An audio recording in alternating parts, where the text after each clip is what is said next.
APC has failed. And because it has failed, people are very, very angry. Go over, not even in the south, in the southwest. I mean, if you go through TikTok and see what people are saying about Nigeria, and today in Nigeria, we are so low, we're even dramatizing hunger in our comics, in comedy. You put it clearly, why people are stealing food and putting it in pocket. It's so today hunger is not the main thing, because each country, by its culture interest, dramatize what they do in terms of development. Like this wonder shall never end. Yes, so there is this alleged controversy that is going on that Goodluck Jonathan may run for 2027 presidential election in PDP, you understand? So former Jigawa governor, you understand, Governor Lamido, you understand, deliberate on these issues, this same issue, you understand. So I just want you guys to listen to him. And he also said that APC was built on lies, you know, and he said that Tinubu is using a party, using the APC to build his mega empire.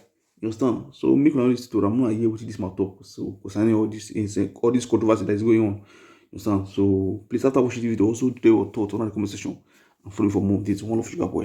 If you go by what Tinubu said, that if we fail to give power in 4 years, please don't vote for us. And people that today, there's not a testimony that they've now failed, because as well in this interview now, they show far. So Tinubu, please lead up to what you say, leave power, because you have failed to give power.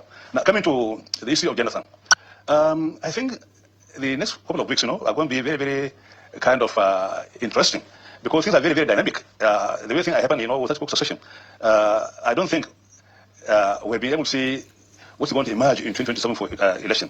One is that, obviously there is now this groundswell that, APC has failed, and nobody wants APC. The question is, the other parties in opposition, and also, how do rally around, how do harness all this goodwill we are now having through APC failure, which we save Nigeria? That's the next question. So, if Jonathan is stepping in, then you're going to have, ADC, PDP, and the APC. It's going to be very, very interesting. And I like, the more the merrier. To me, I love a class showing whereby, there are challenges. And I think Jonathan is most welcome. He's most competent. He's very qualified, eminently, talking politically. And so, to me, I welcome him into PDP. I welcome him. I campaigned for him in 2014. He was my president. So I welcome him. Yeah, so, but in your mind, and I'm talking to a very experienced politician here, and you know the politics of the North and that of Nigeria like the back of your hands. You're very familiar with all of these narratives and all of the indices that make up our politics. But the big question is, if you are strategizing for the PDP, you would like to put your best feet forward. Would you say Goodluck Jonathan, if given the ticket, is your best fit? I think so far now in the PDP, and with all respect to all the PDP, I don't see a better alternative than to Jonathan. If he comes to PDP, I don't see any other person, really. If we're giving the presidents to the South, including PDP, who is there in PDP now who can challenge Jonathan in terms of pedigree, in terms of being there in office, in terms of being cool-headed, in terms of being somebody who is willing to listen, and somebody who is also a key player, who believe in partnership. I think for PDP now, if they should try with him, and he's their best bet. To me, he's their best bet. I mean, I imagine that there is also the consideration of Peter Obi. And there are those who are also saying, if you want to match Bola Tinubu, in every sense, get someone from his zone. And there are those who are saying, Seyi Makinde has shown himself as a good governor who has performed in Oyo State. In all of this, there's a Seyi Makinde possibility, there's a Peter Obi possibility, and there's a Goodluck Jonathan. And let me ask you, as a minstrel in the political business, what is your bet on these three? What I'm saying is this. Who would you place your bet on? Before I made my choice, which is very, very personal to me, it's personal. You see, there's not this, groundswell that, all Nigeria and us now we want to remove APC from government. I mean, this common understanding. And therefore, you have the Atikus, you have the Jonathan's, you have the Obis. So it means really on a better ground, on a higher ground, morally, and in terms of political history, to be able to come together. And then I'm sure when you come to put in somebody for Nigeria, people are more than willing to make sacrifice. If for instance, if Jonathan is the best, I'm sure Atiku and the Obi will say, okay, I'll make that sacrifice. The same thing if it's going to be Atiku or Obi. So it's the issue of now that, Nigeria now wants somebody who Nigeria will rally around. And anybody put forward by the PDP, for Nigeria will support him. When you hear Peter Obi say, I will not do more than one term, what do you think? No, you see, I don't want to go into personal education, because when you say I will not do more than one time, I mean, you see there now. The question, has there been convention? Has it emerged? I mean, the party structure, either in ABC, why saying to do only one time? Have they put in all the required structures on the ground from the world level, local level to the national convention? Has it been the candidate? On the other hand, if you come into PDP, have you gone through a convention? Has it emerged for it to be a commission going to be only one time or two times? So the issue, I mean, I think that's why I say, we should be able to look at 2027, in a more sober way, in a more reflective way, so that we do not miss the issue. We don't, really ignore the main issue. You are dealing with Tinubu and the APC. And dealing with them means, a very, very cool head. It's something very, very, very, very calculating. So the idea of saying, I will do this, I'll know, it's just the question of what are you doing for who? It's for Nigeria. Let Nigeria say they want you first before you say, I'm going to do all that. So when you begin to throw this kind of, rhetoric about, I will do one term, I'm giving Mr. A the ticket of the vice president, you are simply ignoring or, abandoning the factor that, it's about Nigeria and Nigeria leadership, to which, we're all stakeholders. Well, let's take a look at it in this way. You look at Bola Tinubu and you look at what the election as he won it, 8 million plus votes. He gained in your own region. He made a lot of gains, over 2 million votes. In fact, the Northwest supported him. And you are hearing these days that the Arawa Consultative Forum said they were not going to support him. And there are those who say, no, it's just a few elites who are not happy with him. I know you are a very strong critic of Bola Tinubu. The APC is saying that Bola Tinubu will even get more votes in the Northwest and in the northern Nigeria in 2027. What does the crystal ball, what does it look like to you? What is it telling you?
Well, I mean, is it fair to say Tinubu has failed? It's just 2 years of a 4-year mandate. They say, in Hausa they say, Kikar Jumaa, which means every Friday begins from Thursday. You understand? And from the Saturday we're having today in APC, the Friday is going to be a total doom. The Friday is going to be a big doom. The Friday is a failure. Well, I mean, so imagine if you say the APC has failed, can Nigerians trust the PDP? Your party was in power for 16 years. You see, when you try to be hypothetical, then you can't move. Now, if they say, okay, fine, APC failed, they can't trust, either PDP or ADC, then what do? We look at saying they begin to cry in Nigeria? We look at our rooms and begin to cry? We can't do that. So if ADC has failed, it means there's an alternative. Because PDP was there in 2014, PDP was there. We know what we did, isn't it? And then there was this, this kind of, coalition, then of evil, coalition of interest, coalition of malice, coalition of pain, which was called APC, which was produced in 2014. Now see what we're going into. Now the question is, Nigeria has now got a 2-page history. Page 1, PDP government. Page 2, APC government. It's for them to read and make their own choice. Simple. So if you say you can't trust, people fail, and you can't trust the other political party, then what do you do? I can't be, what do you make of would the opposition coalition, as we're saying it today, Atiku, Amechi, El-Rufai, Peter Obi, could it be the way out? By the way, I thought you were going to join them. Are you joining them anytime soon? Well, are you inviting me? I'm not there. I'm not a member. I'm not an organizer. Fine. I'm just a watcher. Then keep quiet. Keep quiet. If you're not inviting me, keep quiet. We will always make comments. It's difficult to keep quiet. We are the ones to monitor you people. And when you do wrong, we call you out. When you do right, we speak up. Under whose mandate? Under whose mandate are you telling me? Under the mandate of the Constitution. Section 22 fine. of the Constitution. It is also my own Constitution. It is also my own Constitution. The Constitution is also mine. It's also my own Constitution. You have no monopoly of it. So are you joining the ADC, Governor Lamido? I said that, there is this kind of feeling of failure in Nigeria today. And therefore, because of that feeling of failure, people are panicking. And therefore, are looking for alternatives. To me, I've been part of the PDP formation in 1998. I've been to jail before PDP. We won election in 1999. The PDP dignified me and made me a foreign minister. Later I became a governor. So my entire history and legacy and tradition and heritage is PDP. Now, how you say I should leave PDP?